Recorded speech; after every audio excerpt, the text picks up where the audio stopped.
ನನಗೆ ಸಿಗರೇಟ್ ಕೊಟ್ಟಿದ್ದು Wilson garden ನಾಗನ ಗ್ಯಾಂಗ್. ಕಳೆದ ಗುರುವಾರ ಜೈಲಿಗೆ ರಚಿತಾರಾಮ್ ಬಂದಿದ್ರು. ರಚಿತಾರಾಮ್ ಜೊತೆಗೆ ಮಾತನಾಡಿ ಕೊಠಡಿಗೆ ವಾಪಸ್ ಹೊರಟಿದ್ದೆ. ಈ ವೇಳೆ ವಿಲ್ಸನ್ ಗಾರ್ಡನ್ ನಾಗ ಸ್ನೇಹಿತರು ಕೊಠಡಿ ಬಳಿ ಕರೆದ್ರು. ವಿಲ್ಸನ್ ಗಾರ್ಡನ್ ನಾಗನ ಕೊಠಡಿ ಎದುರು ಕ್ರಿಕೆಟ್ ಆಡ್ತಾ ಇದ್ರು. Very good. ಅಲ್ಲೇ ಇದ್ದ ಚೇರು ಟೇಬಲ್ ಎತ್ಕೊಂಡು ಕ್ರಿಕೆಟ್ ನೋಡ್ತಾ ಕುಳಿತೆ ನಾನು. ವಿಲ್ಸನ್ ಗಾರ್ಡನ್ ನಾಗನ ಸ್ನೇಹಿತರು ಸಿಗರೇಟ್ ಕೊಟ್ರು ಅಂತ ತನಿಖಾಧಿಕಾರಿಗಳ ಮುಂದೆ ಹೇಳಿದ್ದಾರೆ. ಇದನ್ನ ಫೋಟೋ ಯಾರು ಹಿಡಿದಿದ್ದಾರೆ ಅಂತ ನನಗೆ ಗೊತ್ತಿಲ್ಲ ಅನ್ನುವಂಥದ್ದನ್ನ ಫೋಟೋ ಮುಂದಿಟ್ಟು ತನಿಖೆ ಮಾಡಿದ ಪರಪ್ರಗ್ರಹ ಇನ್ಸ್ಪೆಕ್ಟರ್ಗೆ ದರ್ಶನ್ ಈ ಹೇಳಿಕೆಯನ್ನ ಕೊಟ್ಟಿದ್ದಾರೆ. ನನಗೆ ಸಿಗರೇಟ್ ಕೊಟ್ಟಿದ್ದು ವಿಲ್ಸನ್ ಗಾರ್ಡನ್ ನಾಗನ ಗ್ಯಾಂಗ್ ಅಂತ ಹೇಳ್ತಾ ಇರೋದು. ಇದೆಲ್ಲ ಕ್ರಿಕೆಟ್ ಆಡ್ಕೊಂಡು ಕೂಡ ಇದ್ರಂತೆ ಅವರು. Very good. ಕ್ರಿಕೆಟ್ ಆಡಿಕೊಂಡು ಎಂಜಾಯ್ ಮಾಡಿಕೊಂಡು ಈ ಥರ ಚೇರ್ ಹಾಕ್ಕೊಂಡು ಕಾಫಿ ತೊಗೊಂಡು ಸಿಗರೇಟ್ ಕುಡ್ಕೊಂಡು ವೆರಿ ಗುಡ್. ನನ್ನ ಸಹೋದ್ಯೋಗಿ ಈಗ ಅಂಬರೀಷ್ ನನ್ನ ಸಂಪರ್ಕಕ್ಕೆ ಸಿಗ್ತಾ ಇದ್ದಾರೆ. ಅಂಬರೀಷ್, ಭಾಳ ಇಂಟ್ರೆಸ್ಟಿಂಗ್ ಆಗಿದೆ ಅಲ್ರಿ. ಒಂದು ಕಡೆಗೆ ಅವರು ಚೇರು, ಸಿಗರೇಟು, ಕಾಫಿ ಮಗ್ಗು ಎಲ್ಲ ಇದೆ. ಇನ್ನೊಂದು ಕಡೆಗೆ ಅವರು ಕ್ರಿಕೆಟ್ ಬೇರೆ ಆಡ್ತಿದ್ರಂತೆ. ಎಲ್ಲ ವ್ಯವಸ್ಥೆಯನ್ನು ಮಾಡಿಕೊಟ್ಟ ಮೇಲೆ ಜೈಲು ಯಾಕೆ ಆಗಬೇಕು ಅಂತ ಎಲ್ಲ ಆಟ ಆಡೋಕ್ಕೂ ಇದೆ. ಬೆಳಗ್ಗೆ ತಿಂಡಿ, ಮಧ್ಯಾಹ್ನ ಊಟ, ಸಂಜೆ ಸ್ನ್ಯಾಕ್ಸು, ರಾತ್ರಿ ಊಟ, ಅದು ವಿತ್ ಹೇಗೆ ಅಂತಂದ್ರೆ ಇಷ್ಟೇ ಗ್ರಾಮಲ್ಲಿ ಇರಬೇಕು ಅಂಥೇಳಿ ಹೆಲ್ತ್ ಕಾನ್ಷಿಯಸ್ ಬೇರೆ. ಒಳ್ಳೆ ಹೋದ ತಕ್ಷಣ ಆರೋಗ್ಯ ಸುಧಾರಿಸ್ಕೊಂಡು ಬರುತ್ತೆ ಅನ್ಸುತ್ತೆ ಈ ಜೈಲಿನಲ್ಲಿ ಅಲ್ವಾ?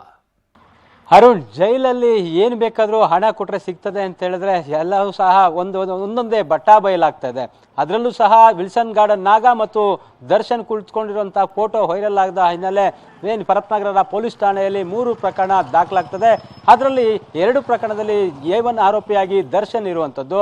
ಹಾಗಾಗಿ ನಿನ್ನೆ ಪರಪ್ನಗರ ಇನ್ಸ್ಪೆಕ್ಟರ್ ಸತೀಶ್ ಅವರು ಒಂದು ದರ್ಶನನ್ನ ಎನ್ಕ್ವೈರಿ ಮಾಡೋದಕ್ಕೆ ಹೋಗ್ತಾರೆ.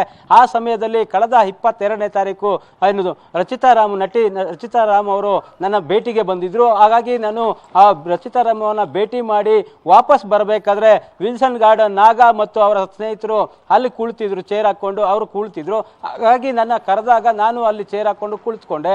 ಆಗ ವಿಲ್ಸನ್ ಗಾರ್ಡನ್ ನಾಗನೇ ನನಗೆ ಸಿಗರೇಟ್ ಅನ್ನ ಕೊಟ್ಟಿದ್ದಾನೆ. ಹಾಗಾಗಿ ಸಿಗರೇಟ್ ಕುಡಿತಾ ಕೂತಾಗ ಅವರು ಹುಡುಗರು ಟೀ ಮಾಡಿ ತಂದು ನನಗೆ ಕಾಫಿಯನ್ನ ಕೊಟ್ಟಿದ್ದಾರೆ. ಹಾಗಾಗಿ ನಾನು ಕಾಫಿ ಕುಡ್ಕೊಂಡು ಕುಡ್ತಿದ್ದೆ. ಆದರೆ ಫೋಟೋ ತೆಗೆದಿದ್ದು ಯಾರು ಅಂತ ನನಗೆ ಯಾರು ತೆಗೆದಿದ್ದಾರೆ ಅಂತ ಗೊತ್ತಿಲ್ಲ.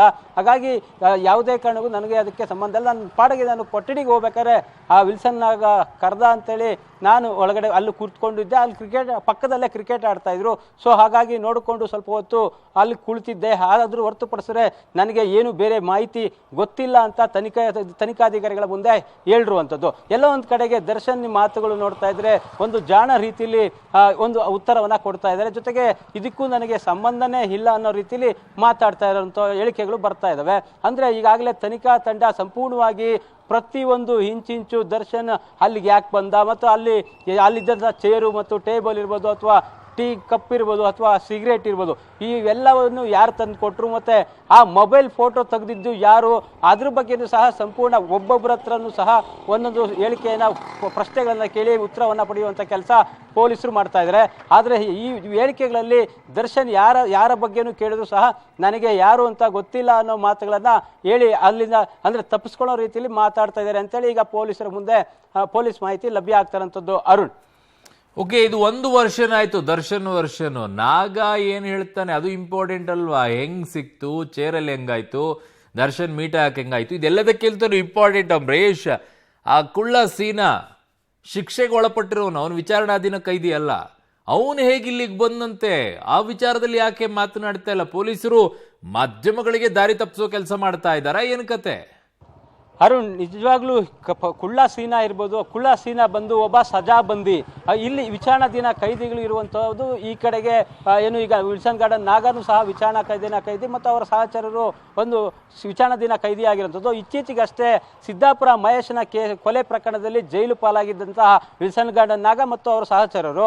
ಹಾಗಾಗಿ ಈಗ ಈ ಕುಳ್ಳ ಸೀನಾ ಅಲ್ಲಿಗೆ ಯಾಕೆ ಬಂದ ಮತ್ತು ಆ ರೀತಿ ಸಜಾಬಂದಿಗಳಿಗೆ ಸಾಮಾನ್ಯವಾಗಿ ವೈಟ್ ಡ್ರೆಸ್ ಅನ್ನ ಕೊಟ್ಟಿರ್ತಾರೆ ಮತ್ತು ಅವರಿಗೆ ನಂಬರ್ ಅನ್ನ ಕೊಟ್ಟಿರ್ತಾರೆ. ಮಾಡ್ತಾರೆ. ಆದ್ರೆ ಈ ಕುಳ್ಳ ಸೀನಾ ಯಾವುದೇ ತರದ ಡ್ರೆಸ್ ಅನ್ನ ಬಳಸ್ತಿಲ್ಲ. ರಾಜಾರೋಷಿಗೆ ವಿಚಾರಣಾ ದಿನ ಕೈದಿಗಳು ಯಾವ ರೀತಿ ಬಟ್ಟೆ ಹಾಕೊಂಡು ಮಾಮೂಲಿ ಇರ್ತಾರೆ ಅದೇ ರೀತಿ ಐಷಾರಾಮಿ ಜೀವನ ಮಾಡ್ತಾ ಇದ್ದಾನೆ. ಅಂದ್ರೆ ಎಲ್ಲ ಒಂದ್ ಕಡೆಗೆ ಜೈಲಿನ ಒಳಗಡೆ ಇರುವಂತಹ ಅಧಿಕಾರಿಗಳು ಸಂಪೂರ್ಣವಾಗಿ ವಿಲ್ಸನ್ ಗಾರ್ಡನ್ ನಾಗನಿಗೆ ತಲೆ ಬಾಗಿದ್ರ ಅಥವಾ ಏನ್ ಬೇಕಾದ್ರೂ ಜೈಲಲ್ಲಿ ದುಡ್ಡು ಕೊಡ್ತಾನೆ, ನಾನು ಏನ್ ಬೇಕಾದ್ರೂ ಸಪ್ಲೈ ಅವ್ರಿಗೆ ಏನ್ ಬೇಕಾದ್ರೂ ವ್ಯವಸ್ಥೆ ಮಾಡ್ತೀನಿ ಅನ್ನೋ ರೀತಿಲಿ ವಿಲ್ಸನ್ ನಾಗನ ಪರವಾಗಿ ನಿಂತಿದ್ರ. ಹಾಗಾಗಿ ಈ ಒಂದು ಎಲ್ಲ ವ್ಯವಸ್ಥೆಗಳನ್ನ ಮಾಡಿಕೊಟ್ಟಿದಾರ. ಅಂದ್ರೆ ಈಗ ಯಾರು ಬೇಕಾದ್ರೂ ಜೈಲಿನಲ್ಲಿ ಸಜಾ ಬಂದಿ ಇರ್ಬೋದು ಅಥವಾ ವಿಚಾರಣಾ ದಿನ ಕೈದಿಗಳಿರ್ಬೋದು ಎಲ್ಲಿ ಬೇಕಾದ್ರೂ ಓಡಾಡ್ತಿದ್ರು ಅನ್ನೋದಕ್ಕೆ ಇವೆಲ್ಲ ಸಾಕು ಉದಾಹರಣೆ ಆಗ್ತಾ ಇದಾವೆ. ಹಾಗಾಗಿ ಪೊಲೀಸರು ಈಗಾಗಲೇ ಸಂಪೂರ್ಣವಾಗಿ ವಿಲ್ಸನ್ ಗಾರ್ಡನ್ ನಾಗ ಇರ್ಬೋದು, ಕುಳ್ಳ ಸೀನಾ ಇರ್ಬೋದು ಅಥವಾ ಬೇರೆ ಇಲ್ಲಿ ಅಲ್ಲಿ ಉಳಿದಂತ ಆರೋಪಿಗಳಿರ್ಬೋದು ಎಲ್ಲರನ್ನು ಸಹ ವಿಚಾರಣೆ ಮಾಡ್ತಿದ್ದಾರೆ. ಆದ್ರೆ ಒಬ್ಬೊಬ್ಬರಾಗಿ ಈಗ ವಿಚಾರಣೆ ಪ್ರಾರಂಭ ಆಗಿರುವಂಥದ್ದು. ಮೊದಲಿಗೆ ಈಗ ದರ್ಶನ್ ಅನ್ನ ಬೇರೆ ಬಳ್ಳಾರಿ ಜೈಲಿಗೆ ಸ್ಥಳಾಂತರ ಮಾಡೋ ಹಿನ್ನೆಲೆ ಈಗ ಇಲ್ಲಿ ವಿಚಾರಣೆ ಪ್ರಾರಂಭ ಆಗಿದೆ. ಜೊತೆಗೆ ಕುಳ್ಳ ಸೀನಾ ಇರ್ಬೋದು ಅಥವಾ ದರ್ಶನ್ ಮ್ಯಾನೇಜರ್ ಆದಂಥ ನಾಗರಾಜುನು ಸಹ ಈ ವಿಚಾರಣೆಯಲ್ಲಿ ಈಗ ಬೇರೆ ಬೇರೆ ತನಿಖಾ ತಂಡ ಅಂದ್ರೆ ಬೇಗೂರಿನ ಇನ್ಸ್ಪೆಕ್ಟರ್ ಆದಂತಹ ಕುಮಾರಸ್ವಾಮಿ ಇರ್ಬೋದು ಅಥವಾ ಇಲ್ಲಿ ಕೃಷ್ಣಕುಮಾರ್ ಇರ್ಬೋದು ಅಥವಾ ಉಳಿಮಾವು ಇನ್ಸ್ಪೆಕ್ಟರ್ ಕುಮಾರಸ್ವಾಮಿ ಇರ್ಬೋದು, ಇಬ್ರು ತಂಡಗಳು ಸಹ ಈಗ ಒಂದೊಂದು ಆರೋಪಿಗಳನ್ನ FIR ಮೇಲೆ ಈಗ ದಾಖಲು ಮಾಡ್ಕೊಂಡ್ರೆ ಕೇಸ್ ಮೇಲೆ ಒಂದೊಂದು ಪ್ರಶ್ನೆಗಳನ್ನ ಕೇಳಿ ಉತ್ತರವನ್ನ ಪಡ್ಕೊಳ್ತಿದ್ದಾರೆ. ಜೊತೆಗೆ ಮುಖ್ಯವಾಗಿ ಈಗ ಪೊಲೀಸ್ ತನಿಖಾ ತಂಡ ಇದೆ. ಅವರು ಈಗ ಪರಪ್ ನಗರ ಇನ್ಸ್ಪೆಕ್ಟರ್ ನೇತೃತ್ವದಲ್ಲಿ ಇರ್ಬೋದು ಅಥವಾ ಎಲೆಕ್ಟ್ರಾನಿಕ್ ಸಿಟಿ ACP ನೇತೃತ್ವದಲ್ಲಿ ಸಂಪೂರ್ಣವಾಗಿ ಆ ಟೇಬಲ್ ಇರ್ಬೋದು, ಮೊಬೈಲ್ ಇರ್ಬೋದು ಅಥವಾ ಅಲ್ಲಿ ಟೀ ಮಾಡ್ತಾರಂತ ಟೀ ಎಲ್ಲಿಂದ ಮಾಡ್ಕೊ ಬರ್ತಾ ಇದ್ರು ಮತ್ತೆ ಆ ಕಪ್ ಎಲ್ಲಿಂದ ಬಂತು, ಈ ಎಲ್ಲ ಸಿಬ್ಬಂದಿ ಯಾರಾದ್ರೂ ತಂದು ಕೊಟ್ರ, ಇದ್ರ ಬಗ್ಗೆ ಪ್ರತಿ ಒಂದು ಇಂಚಿಂಚು ಸಹ ಮಾಹಿತಿಯನ್ನ ಪ್ರಶ್ನೆಗಳನ್ನ ಕೇಳಿ ಉತ್ತರವನ್ನ ಪಡೆಯುವಂತ ಕೆಲಸ ಆಗ್ತದೆ. ಇವತ್ತು ಇನ್ನೂ ಒಂದು 2 ಗಂಟೆ ಕಾಲ ವಿಚಾರಣೆಯನ್ನ ಮಾಡುವಂತ ಸಾಧ್ಯತೆ ಇರುವಂತದ್ದು. ಈಗಾಗಲೇ ಏನು ಸಂಪೂರ್ಣ ತಂಡ ಈ ತನಿಖಾ ತಂಡ ಇದೆ ಈಗ ಪರಪ್ನಗರ ಜೈಲಿನೊಳಗಡೆ ವಿಚಾರಣೆಯನ್ನ ಮುಂದುವರಿಸಿದ್ದಾರೆ. ಅರುಣ್, ಓಕೆ ಅಂಬರೀಶ್, ಹಾಗೆ ಸಂಪರ್ಕದಲ್ಲಿ ವಾಪಸ್ ಬರ್ತೀನಿ ನಿಮ್ಮ ಹತ್ರ. ಬಟ್ ಈ ವಿಚಾರದಲ್ಲಿ ಒಂದೇ ಪ್ರಶ್ನೆ, ಪೊಲೀಸರು ಈಗ ಜನರನ್ನ ದಾರಿ ತಪ್ಪಿಸ್ಬೇಡಿ, ಬರೀ ದರ್ಶನ್ ಅವ್ರ ವಿಚಾರ ಹಂಗಾಯ್ತು ಹಿಂಗಾಯ್ತು ಯಾರು ಹಂಗ್ ಮಾಡಿದ್ರು ಹಿಂಗ್ ಮಾಡಿದ್ರು ಅಂತಲ್ಲ. ಕುಳ್ಳ ಸೀನಾ ಶಿಕ್ಷೆಗೆ ಒಳಪಟ್ಟಿರೋನು, ಅವನಿಗೆ ಶಿಕ್ಷೆ ಪ್ರಕಟವಾಗಿ ಶಿಕ್ಷೆಯನ್ನು ಅನುಭವಿಸ್ತಾ ಇರುವಂಥ ಕೈದಿ ವಿಚಾರಣಾಧೀನ ಕೈದಿಯ ಬ್ಯಾರೆಕ್ನಲ್ಲಿ ಹೇಗೆ ಬಂದ, ಬಹಳ ಮುಖ್ಯವಾಗಿರೋದು ಇದರಲ್ಲಿ. ಉಳಿದಿದ್ದೆಲ್ಲ ಕಥೆ ಹೇಳ್ತಾ ಇದ್ದಾರೆ.